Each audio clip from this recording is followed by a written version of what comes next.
Hello guys, welcome to monster sports. பேட்லாம் பார்த்தீங்கன்னா 300 bat stock இருக்குது. ஜிடிஎம் பேட்டு எல்லாமே நியூ ஸ்டாக் தான். பேட்லாம் பாருங்கள், நல்லா ப்ரௌன் கலர் இருக்குது, நல்லா கருவேறு பேட்ஸ் தான். ஹோல்சேல் அண்ட் ரீட்டைல் ரெண்டுமே அவைலபிள் இருக்குது. ரேட் வந்து பார்த்தீங்கன்னா 1 கிலோ 60 தான். எல்லா பேட்டுமே எல்லாம் ரெடி பண்ணி 1 கிலோ 60 தான். பால் டேப் பண்ணி பாருங்க, ரேண்டமாக ஒரு பேட்டு நல்லா கிரீன் செல் பேட்டு.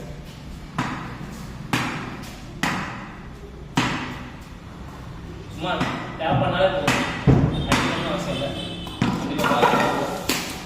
இதே மாதிரி நிறைய பேட் இருக்கு. அது இல்லாமல் ரேட்டு கம்மியும் நிறைய பேட்ஸ் இருக்கு. இதெல்லாம் பார்த்தீங்கன்னா கொஞ்சம் பட்ஜெட் ஃப்ரெண்ட்லியாக இருக்கும் பேட்ஸு. இந்த பேட்டையும் தட்டியாக இருக்க மாதிரி. இதுவுமே நல்ல ட்ராவல் ஆகிற பேட் தான். ஸ்கூப் ஆளாக போட்டுக்க மாட்டாங்க, நல்ல கருவு இருக்கும் அந்த பேட்ஸும். சைஸ் வந்து பார்த்தீங்கன்னா 45 50 இருக்கும். ஹேண்டில் தான், ஹேண்டில்லையும் குவாலிட்டி கம்மியாக இருக்குது. ஸோ இந்த மாதிரி யாருக்காவது பட்ஜெட் ஃப்ரெண்ட்லியாக பேட்ஸ் வேணாலும் கான்டாக்ட் பண்ணுங்கள். அதே சமயம் ஹை குவாலிட்டி பேட்ஸும் இருக்குது. இது இல்லாமல் விராட் பேட்டு ஒரு 35 பேட் கையில் ஸ்டாக் இருக்குது. சாஃப்ட் டென்னிஸ் பேட்ஸும் வந்து பார்த்தீங்கன்னா ஒரு 60 பேட் ஸ்டாக் இருக்குது இதுலேயே. ஸோ இந்த மாதிரி யாராவது பேட் ஸ்டாக் வச்சுன்னா கான்டாக்ட் பண்ணுங்கள். ஸ்க்ரீனில் தெரியுற நம்பரை கான்டாக்ட் பண்ணிங்கன்னா பேட்ஸோட டீட்டெயில் நீங்கள் தெரிஞ்சுக்கலாம். Thank you, bye bye.